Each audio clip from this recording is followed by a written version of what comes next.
महाभारत का युद्ध समाप्त हो चुका था और पांडव हस्तिनापुर के राजा बन चुके थे।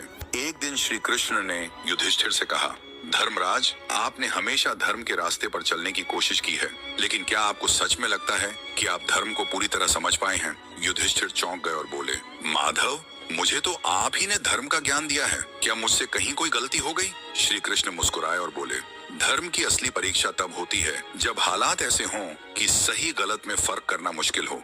क्या आप इसके लिए तैयार हैं? युधिष्ठिर ने बिना झिझक कहा, माधव, मैं हर परीक्षा के लिए तैयार हूँ।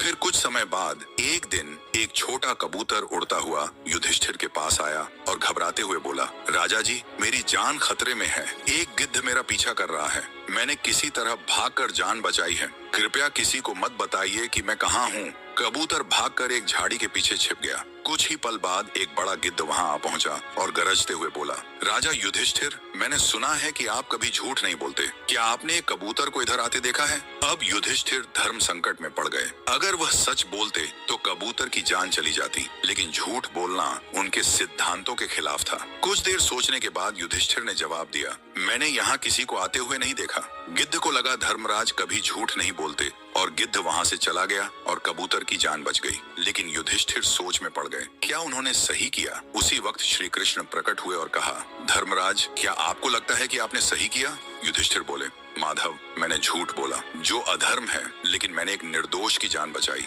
क्या यह धर्म था? श्री कृष्ण मुस्कुराए और बोले, यही तो असली धर्म है। धर्म का मतलब सिर्फ नियमों का पालन करना नहीं है। सच्चा धर्म वह है जो करुणा, दया और न्याय की रक्षा करे। जब किसी की जान पर बनी हो तो कभी कभी नियम तोड़ना भी सही होता है।